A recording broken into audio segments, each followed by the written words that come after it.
Hello everybody, welcome to Indigo Tarot Odyssey. How is everybody? Ooh, happy days with this gorgeous weather and breezy 80-degree weather. Yesterday I got to go to one of my favorite parks. It is just heavenly. It has beautiful old wooden bridges that go through the forest. There are BMX bike trails, big wide gravel trails, so this rich canopy of forest that goes on for miles and miles. We must have walked like 4 miles, and all you hear is the birds and little squirrels, and it was so heaven. And that's where I felt this healing earth card, the power to give and receive healing. For me, the utmost grounding, fever reducing, calming, centering place for me is definitely like in a forest, even under a tree in my backyard, when all I hear is the breeze and the leaves rustling. So grounding and calming for me. I take off my shoes and I put my foot in the grass. But I also ask for that from the universe. I'm like, universe, please, cool my kind of fervor to think I need to do and go and produce. And, let me just be, and let me be, like this tree, just kind of like feeling the breeze and getting warm from the sun and just relaxing. And I feel like that's one of the elements that sometimes is lacking in our day, and we don't even recognize that we have the capacity to heal ourselves and cool ourselves and rest and renew.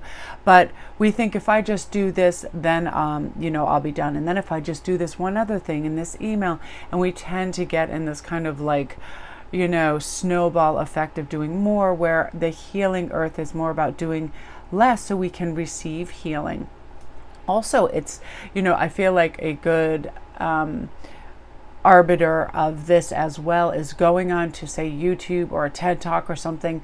I love like Abraham Hicks, just anybody talking about all the possibilities that exist for us and reminding ourselves that all those possibilities do exist. And also the power to receive healing is in, the foods we eat. Food is basically medicine. It derives all these minerals and vitamins and things into our body and helps us, replenish. So what are we eating? Are we taking care of ourselves? Are we hydrating? All of that. Like, it was so funny. My son yesterday was such a little sweat ball going up one of the hills, and he's like, oh, I feel like, I feel A, B, and C. And I'm like, oh, really? Have you been drinking? And meanwhile, my other offspring been guzzling water, felt totally fine and replenished. Those things where sometimes it's the little things we forget about, right? Staying hydrated.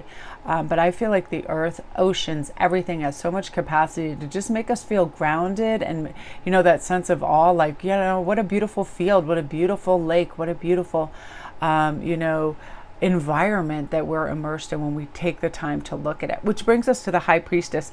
And I love this because this reminds us not to limit ourselves with like small picture goals, especially due to insecurity or past failures. It's to start building what you really want, and whatever we want to co-create will definitely follow for us. Because a lot of times we want to be pragmatic, but if we do it out of fear of disappointment or sometimes even success, we quit that big picture before we even start. So any new endeavor requires risk. And the High Priestess lets us evaluate, in our intuitive, dreamy state, like, is this something I truly want, or was it just through the power of suggestion through TV or, a commercial or a want that just kind of like, ticked us into that matrix mentality of, oh, this would be a good job. Really identifying what is going to bring us like soul nourishment and make us feel great, and also be something that we derive a sense of, hope and excitement for. Because I'm excited about what I do every day, what cards I'm going to use, where I'm going to film. Usually I want to do it outside, but any bit of higher wind negates that due to the fact that it messes with the microphone, and it can just create a little bit of that whoosh. And I want you guys to hear, have the audio be really crisp. But asking again, like, can I hold on to my dreams while keeping my plans down to earth? The journey is, some days, right, it can be like, oh, there's too many suggestions to us, whether outwardly or inwardly, right? So we'll begin a whole bunch of processes and then be like, oh, it's too much. I love the pick one and move forward with it. keep or discard. If you want to try a new endeavor, if you want to try, whatever it is, one thing, one direction, keep it, give it your time and attention. If you find it's not for you, you don't get upset about it. You had the verve to go after it. You had the verve to explore. And that's what the High Priestess is all about. Hey, let's explore, let's see what's out there for us. We owe it to ourselves to dream big. Let's do this. And again, it's all about conquering that fear, because most fears totally based on illusions. Truths are, we really can do, be, say, think, or feel anything that we want. We're kind of taught to limit our belief systems through school, sometimes through religion, through family, but just saying we really can achieve anything. All the knowledge that we want is out there. Like, let's set a fun course for adventure and go out there. And that's kind of the soul radiance, this phoenix rising, saying, regardless of how you felt yesterday, regardless of how you felt 5 minutes ago, you can pick yourself up. Oftentimes, if I really want to move a muscle and change a thought of direction, like if something was just making me more heavy, I'll go take like a quick cool shower, or I'll watch something I know is going to make me laugh. And that laughter kind of just clears that energy, right? I take deep, like big lung filled gasps of air, and it just kind of, it gets me like on a different course, and it kind of clears my head. The oxygen gets pumping. My new exercise routine helps me so much to just get it, like gets me in that higher gear of thinking. I just feel like my brain has the oxygen it needs, and then I feel good, and then I can commence with whatever I want, with reads, with writing, with learning, with going for walks.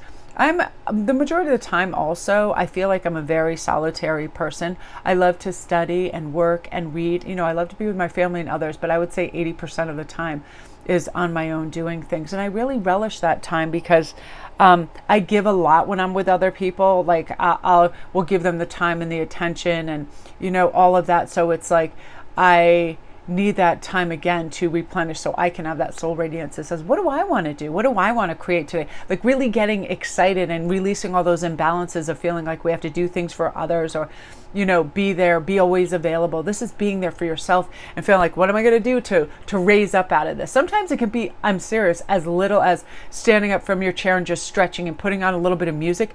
All of a sudden, if I put on like a funny, dancey soundtrack, I feel this, yay, now I'm ready for anything, right? It just gives you that sense of renewal. So again, it's like, if you have an idea, when we act on it, that's Phoenix rising, going, this was suggested to me, this made sense to me, so I'm going to do it, I'm going to act on it, and I'm going to implement all these fun new ideas to see, totally about seizing the day, this soul radiance. Like, I'm going to try this. That's not saying from the time you wake up to from the time you go to sleep, you have to be immersed in this endeavor. Just one little thing, like, oh, I want to plant a tomato tree today. Oh, I want to go, just sketch by the beach. Just one little thing that creates that proof loop within yourself that says you can trust these instincts that say you should go do this and see how it feels. And also adding in that variety, because I feel like variety really is the spice of life.